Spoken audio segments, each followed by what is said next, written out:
This is a requested video in response to the video I did about reasons why people who have negative behaviors think they may be getting away with it, but they're not. The commenter described a scenario where they're in a family system where the mother is a matriarch and is able to be cruel with everyone in the family and get their way. They try to speak out against this behavior, and other people in the family guilted them and shamed them into accepting the abuse. This video was requested to provide some explanation and reasons why people may facilitate negative behaviors and actually encourage it within systems and groups. In that other video, I talked about the toddler syndrome, and what I describe is a person who does not have the emotional maturity past the stage of development of a toddler for whatever reason. And so this person utilizes things like tantrums, outbursts, extremely negative behavior to get what they want, to have their needs met. As toddlers, most of us had stages where we use these behaviors as toddlers to have our needs met because we have not found more adaptive ways in maturity as we get older to get our needs met. Some people get stuck in that toddler phase and they never grow past it. It seems to be working for them because people pacify them. They do whatever to get that person to stop acting out, and it seems like they're having their way. So follow me on this journey here. I promise it'll make sense in the end. If you've ever been in the grocery store and seen a parent with their toddler, and the toddler starts having a tantrum, there are 4 different ways I've seen that parent deal with the toddler. 1, they just ignore the tantrum and stay about their business and don't respond to it at all. 2, they discipline the toddler right then and there in the grocery store. 3, they just give the toddler whatever they're having a tantrum about so that it can be over with to save the humiliation or whatever that parent is experiencing.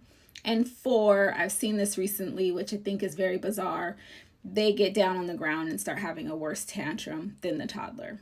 The most effective way to deal with a tantrum as a parent myself in a grocery store is to discipline the child right then and there for that tantrum. Then most likely you will not have that experience again. The second most effective way is ignore the negative behavior. The negative behavior is happening because the person wants a response, and when you give them a response, then they are getting their needs met. So the toddler, what they want, obviously not an effective way, because you're just encouraging the behavior and you're teaching that toddler that that is an effective way to have their needs met, and they never mature and find more adaptive ways to get their needs met. And then getting down on the floor and having the bigger tantrum, I really don't understand that at all. You're just teaching the toddler that they need to go big or go home. You're also teaching the toddler that the behavior is acceptable because you're doing it too. So imagine this with an adult. The most effective way to deal with an adult toddler is to set a boundary, but you have to be willing to follow through with your boundary. Quick story time. I had a friend that I worked with, and we had different positions at work. So whenever we would go hang out outside of work, sometimes we would get into conversations and it would become very contentious because of the nature of the job that I did and how it impacted her job. So I set a boundary with her because we would always end up fighting outside of work to not talk about work when we were hanging out as friends. So it was her birthday, and I wanted to treat her for her birthday and take her out to dinner, have a good meal. I reminded her about the boundary because some stuff was happening at work. It was a hot topic, and I knew there was potential for it to come up and ruin the evening.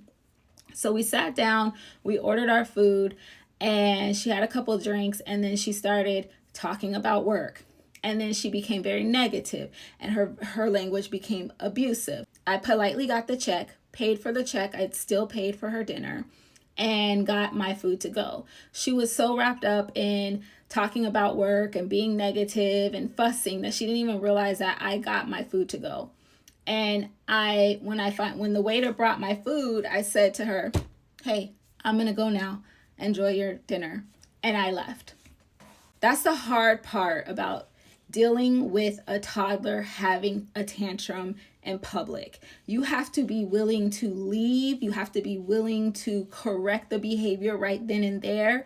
And sometimes toddlers will act out in public because they don't think you're going to sacrifice yourself having a good time. The friend and I, we ended up talking later. She apologized and she was able to laugh and say, "Girl, you really did take your food and go home." I sure did. And that never happened again. Creating boundaries and enforcing your boundaries with adult toddlers requires a lot of emotional intelligence, and it requires a sense of awareness that a lot of times people who facilitate and justify toddler-like behavior do not have. So here are some things that could be going on with the people who are facilitating this adult toddler. Number one is financial or social benefits. They may be financially or socially benefiting from that adult toddler. Two, social or peer influence. Sometimes members of that system may encourage or pacify or encourage you to let go negative behaviors to maintain group cohesion and to avoid rejection. So in some systems, negative behaviors are normalized. And unfortunately, sometimes these negative behaviors can even be celebrated. Another reason these behaviors could be facilitated by people in your system and they may be guilting you to just accept it is because of projection. They have their own unresolved trauma, so they project their insecurities onto you because they don't have the ability to set and maintain boundaries. They project the passivity onto you because they think that the easiest thing to do is to just ignore it, give the toddler the toy, or ignore the behavior to make it stop, because that's their learned response in traumatic situations, and they're projecting that onto you and making you feel like you're doing the wrong thing by doing what is the most effective way to deal with the toddler, which is to set the boundary and enforce it. Instead, they make you feel guilty for that because of their own unresolved pain that they're insecure about. Sometimes people do this in these type of systems because of a form of escapism. They don't want the negative behavior to stop. They like to see the drama within the family because it helps them escape from their own personal problems. It may also be a means of social bonding, a way to build alliances within the group by facilitating negative behaviors.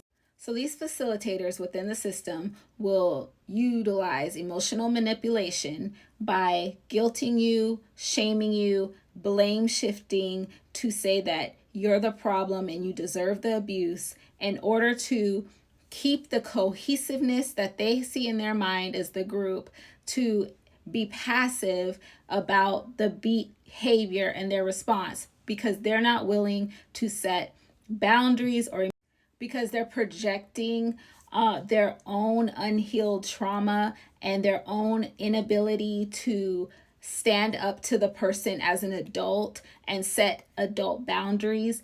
Instead, they will utilize emotional manipulation to kind of, in their mind, keep everything together. So now let's go back to the grocery store. You're in the grocery store and your adult toddler is having a tantrum.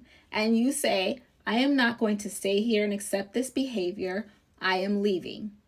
And some bystander or family member says, "Don't just leave. That's not fair to them. Just let them have what they want," or whatever they do. Now you have to not only set a boundary with the adult toddler, but you also have to set a boundary with the facilitator. If I were a parent in a grocery store and I was disciplining my child in the grocery store and some bystander was like, "No, don't take him out of the store, leave, give him the candy," I would have to say, "Excuse me, this doesn't concern you." And I would have to take the action that I'm taking and set the boundaries. Sometimes we have to set boundaries with not only the adult toddlers, but the facilitators and bystanders. I hope this helps.